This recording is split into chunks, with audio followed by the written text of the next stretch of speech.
Welcome to Let's Get Writing. I'm so happy to be here. And I'm your host, Catherine Taylor. It's a new year and so many stories to share on the program. And thank you so much for joining me on this journey. Here is where you can find inspiration and ideas and meet the people behind the stories. We bring life to books and so much more.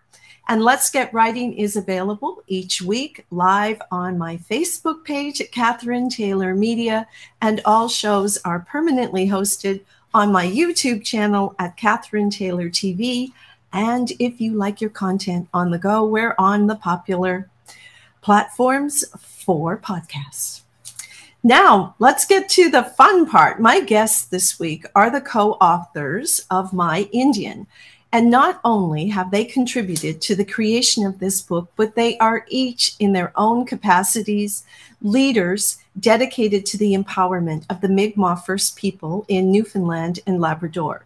Now, I could dedicate a large part of this introduction to their accomplishments, and I invite you to read more on my Facebook, YouTube, and LinkedIn pages.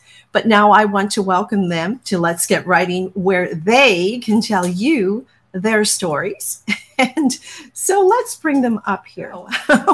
Welcome to the show. We have Chief Joe and Sheila O'Neill.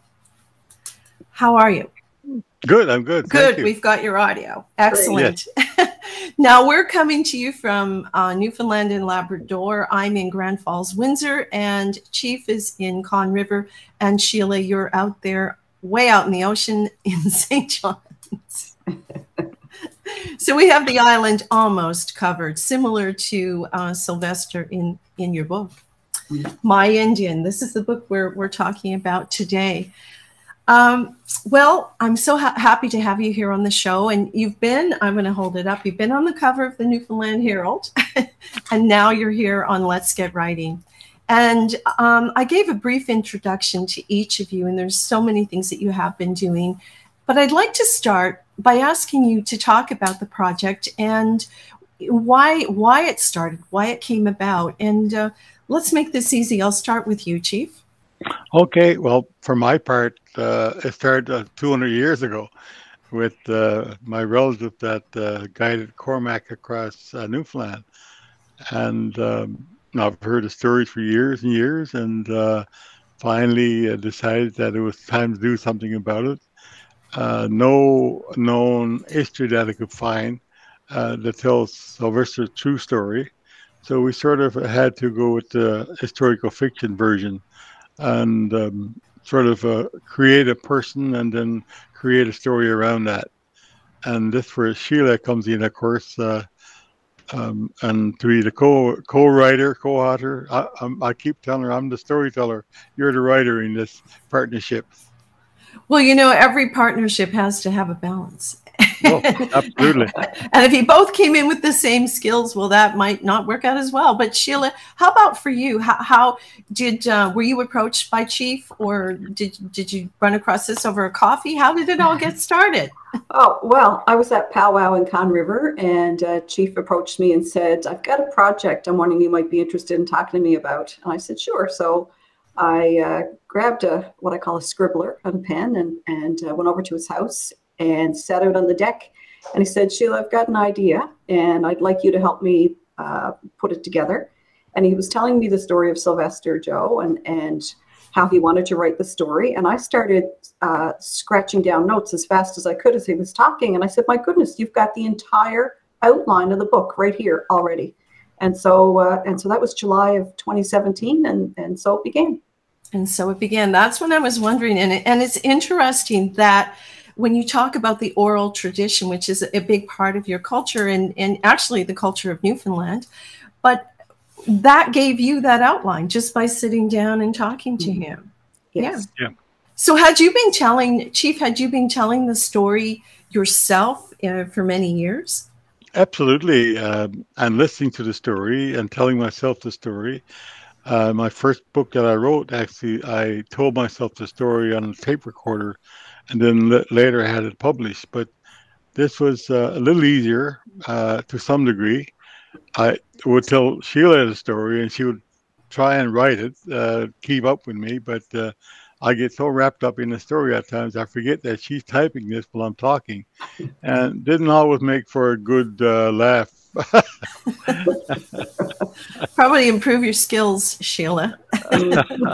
Many skills were improved in the making of this book. Yeah, well, okay, so this is how it started. It started on the back deck, and then from there, you had to, I guess, take it into a different format. You had to edit, you had to find a publisher, the whole journey. Let's talk a little bit about that. How did it move along? From my part, that I would write, and my wife would do the first edit on that, and then she would send that to Sheila. And sometimes we would actually be on the phone, FaceTime, doing some work. And when I went to town on business, I would show up at her house and we would do some more work. And sometimes it would be paper all over the floor that were taking pieces out, putting pieces in. And sometimes the time went so fast that all day sometimes trying to get this done and take parts out and make sure that it all fit together in a order that I didn't make sense. I could tell a story, but they don't always jive the way a proper writer could make it happen. That was Sheila's part, and of course along the way we just let's eyes at me sometimes. What are you talking about now? So Sheila, you had to take the ingredients. Yes. And make the cake, so to speak. Yes, yeah. And connect everything. And Chief didn't, we didn't write the story in order of chapter 1, 2, 3, 4. There were bits and pieces of the story that Chief would be inspired, and he'd say, well, let's write this one. Or I've been really working, or I've had some ideas on this one, so that might be chapter 8. And then the next one would be chapter 2, and the next one would be chapter 11. So that was part of it. The whole story was there, but connecting it and making sure that there were no inconsistencies and that it flowed. And then, of course, putting in all of the Mi'kmaq words and all those other bits as well.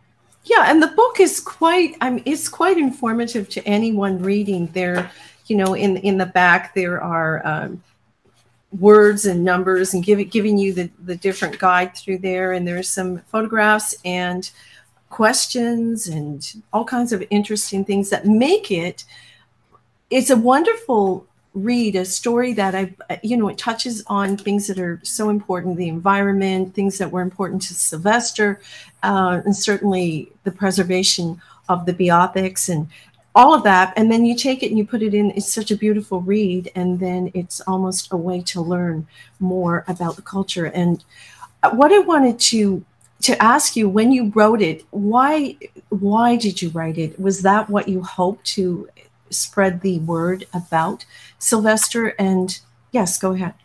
Yeah, we wanted to bring Sylvester to life, and we've always known about him, but nothing was ever written about it except for what Cormac wrote. And that, he had an old journal put together. Not a lot about Sylvester, even though at the time, I would think 200 years ago, Sylvester was as close to an Aboriginal doctor as you can get in terms of the medicines that they saw and all the things that they were looking at. Cormac didn't pay any attention to any of those things, and he wrote a lot of things in Latin and talked about the plants. And at one time, he actually talked about you having a caribou farm set up and bringing in people from Lapland to be herders, and so it made for an interesting discussion all the way across. And of course, we followed Cormac's journal almost page by page, because it was written in a way where they had marked out their campsites. So we wanted to make sure that when Cormac was writing in his journal, that Sylvester was writing on his stick, because at that time he carried a stick with him, so it was his I guess travel stick, and so his journey was marked out on a stick while Cormac wrote in the journal. And to his people, reading that stick would be the same thing. He could tell the story directly from that, the same as we would pick up a book.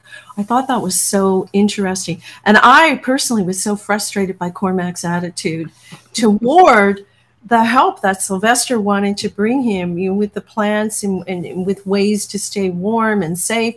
And he was so resistant to that. And actually, I'm not sure if I right off the top had explained what this is, but it's a story of Sylvester Joe, who was the Mi'kmaq guide who was hired to take Cormac across Newfoundland. And, interestingly enough, as the book starts, he wanted Sylvester to prove that he was capable of doing this journey, and thus delayed it to the point that they hit some bad weather. Arrogant, I guess, would be the word that comes to mind when I think of Cormac. So their interchange throughout the story is quite engaging, and taking us as that, on that kind of journey too, how they reacted. And Yeah, it's interesting, when you look to Cormac's journal, that he always referred to Sylvester as my Indian. Mm-hmm. Right off from the gate out, it was something that I didn't like at all. Growing up, I've heard it, and racism is alive and well, and that was evident in the book. And I mean, Cormac looked at it nothing less than a servant. No better than a mule. I have to try them out to see if they're any good before I take you on this journey. Even though he had walked from Conn River to St. John's, that's over 250 miles from Conn River. Then take him on a 100-mile journey just to see if he was any good as a guide and as someone that'll carry a bigger load. So then refer to him as my Indian.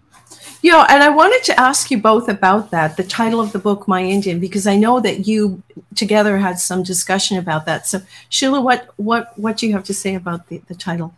Well, right from that first meeting on the deck, Chief had a copy of Cormac's journal, and we were sort of looking through it. And every time he'd read My Indian, and this proceeded throughout the writing process, if he came across those words, he'd just fling the book. He'd just get so frustrated at times he'd throw it. And I said, right from that very first day, I said, I know what the title of this book has to be. It has to be My Indian. And he said, no. I said, no, really. We want to reclaim the narrative.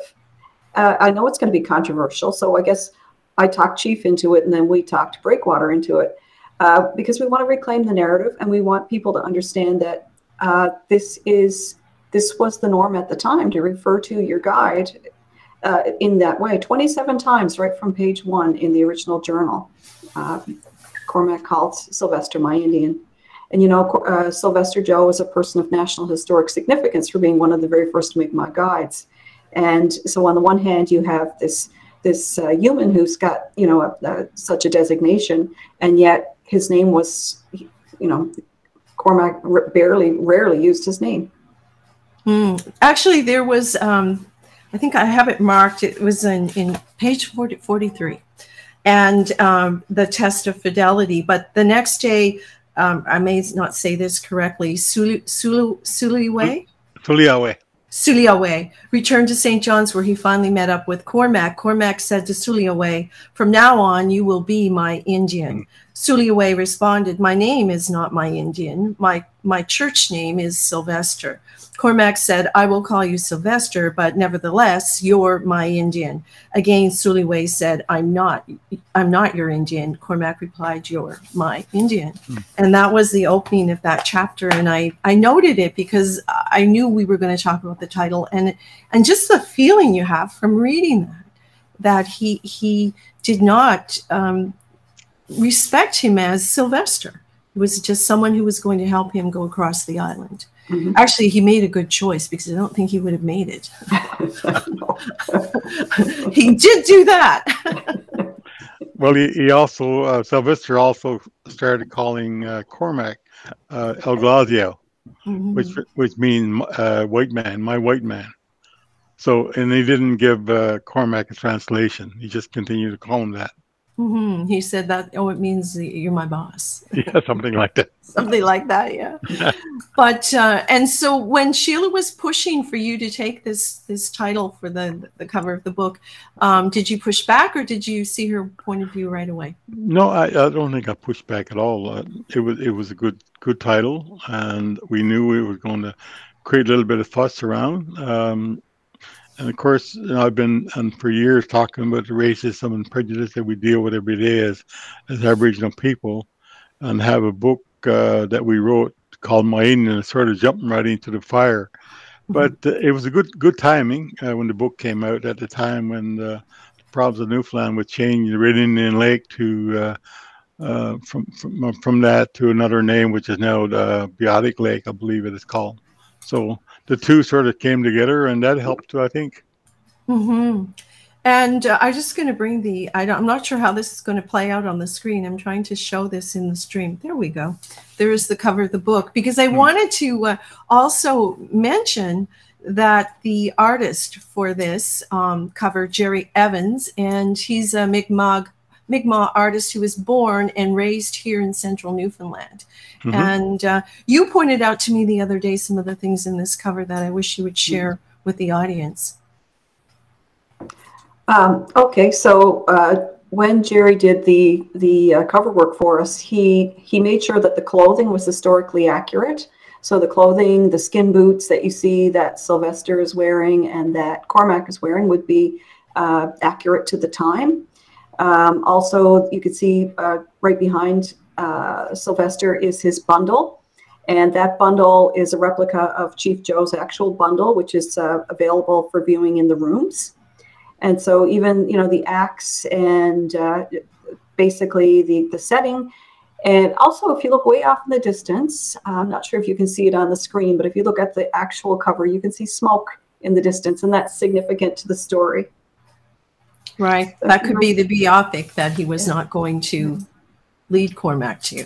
Yes. And even if you notice in the title of the title, there's an eel spear motif there, which was part of the design process by the great folks at Breakwater. And an eel spear is significant as well, because crossed eel spears represent being able to care for your family, feed your family, and they would have been used at the time as well. Interesting. Well, now the book itself, and I also have I downloaded here a study guide, and I have a copy I'm going to put up just for everyone to see. And here we go, back again. So the book is so much more than just a book. It's a beautiful read. It's not a long read, and as you had said, Chief, you didn't want it to be too long of a story. And but there's also a study guide. So let's talk about that a little bit. Where is this book going to go? Well, we're really hoping that it goes into the school curriculum, in the junior high school curriculum. Breakwater was seeing interest from some folks here in the province, some in education, including Memorial University, by the way, and thought maybe a study guide would be timely, a free downloadable study guide with hot links that take you to audio and video and maps and so on. So that study guide is available free. It covers a lot of the social learning. There's geography and history. There's art in there, and I think it's a really good accompaniment to the book, particularly if someone is interested in bringing it into the classroom and aren't quite sure where to start or what resources can be used to go along with the book. Wonderful. And I had actually had it online, and it's wonderful that you can read and link. It just takes you in so much deeper. But not just that. I think just the book itself as it stands. What are you hoping people to take away from reading it, the broader audience of people who can purchase this book? For me, it would be the environmental things that we talked about in the book, and how our life, in comparison to the non-Aboriginal lifestyle, was so different in how we lived on the land and used the land and the resources that land gave us. In one of the earlier chapters, when he went up the coast, they were observing that there were boatloads of people going out to rob the eggs from the colonies along the coast.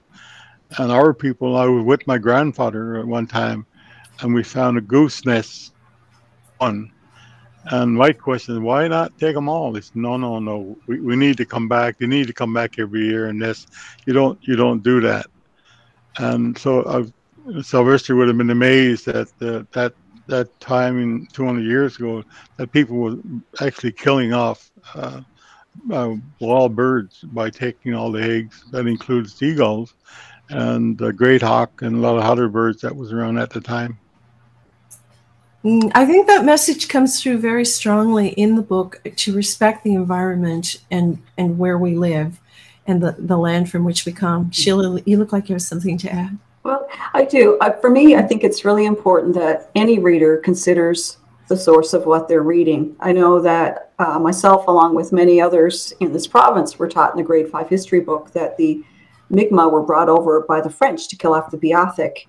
And, you know, that misconcept, that construct has really stuck. And people believe that the Mi'kmaq were never on this island. We were not indigenous to this island, which is, of course, not true. And that's known as the Mercenary Myth. And there's nothing in history to back that up, except that it was written in an educational textbook. And so I would challenge readers to look at who's writing the book, from what perspective, and to consider, just because William Cormac, with all of his honors and distinctions, wrote a journal, doesn't mean that what he has written tells the true story.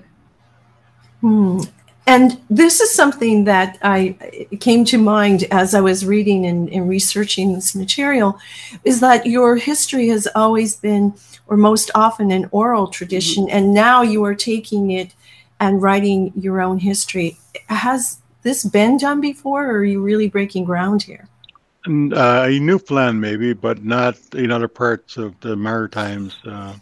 There's been books written by well-known authors, and Daniel Paul, We Were Not the Savages, come to mind as one of the books that has been written. But there's not enough, certainly not enough Mi'kmaq or Aboriginal writers in Newfoundland. Maybe this will help to change some of our younger people's mind and start to do some of this work as well. Absolutely a great idea, and I could see that coming from this. It would inspire confidence and ideas and validity of why these stories are important to be told. Yeah, very much so. So now that you have this book under your belt and out into the world where people can read it and classrooms can share in it, what's coming next? Do you have plans for anything else? Already started the sequel to this one, because there's a time when Cormac and Sylvester parted ways in St. George's Bay, where Cormac went off in different routes and Sylvester stuck around for a little while and then decided he would go back and take a look at some other things that he wanted to see. So I'm not going to give away too much of the sequel, but it is in the works. And Sheila, you're involved with that as well? Oh, yes.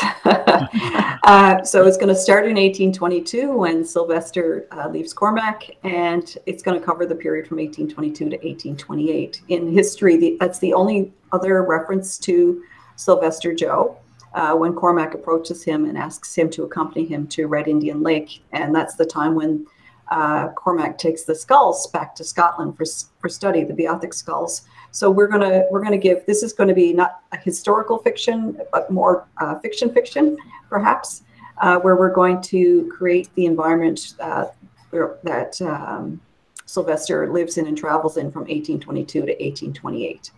And it's already started. Yes.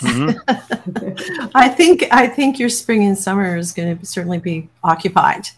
Oh, yes. Yes. Now, Chief Joe, you began in 2014 working on the repatriation of the Beothuk remains that were taken back at that time. And, you know, how was that experience for you? And I mean, it's just been amazing. The first steps have been taken. It's not completed yet, but what? No, well, it started before 14, actually. It started a long time ago when I was asked to be part of the Beothuk Institute. And at the time, I asked the folks around the table if we should not go to Scotland to demand those remains be brought back to Newfoundland. And of course, nobody would do that, or didn't want to do it, or couldn't do it. So finally, in 2014, I decided it was enough and I needed to do this. So after making some contact with the museum in Edinburgh, decided I would go down and make the first attempt anyway. And that's where I started from. And then finally, after constant badgering, I guess, in writing, getting governments involved and other people involved in Scotland too as well, it finally happened. And they are now at the rooms. Yes. Yes. And do you hope to bring them to their final resting place? Is that the ultimate goal for you? I honestly don't know at this stage. It would be an incredible thing to do, but those remains are so famous at this stage that you'd almost be afraid to put them out where they can be stolen again. Mm-hmm. But I'm sure there's ways of protecting them if we need to do that. Wonderful.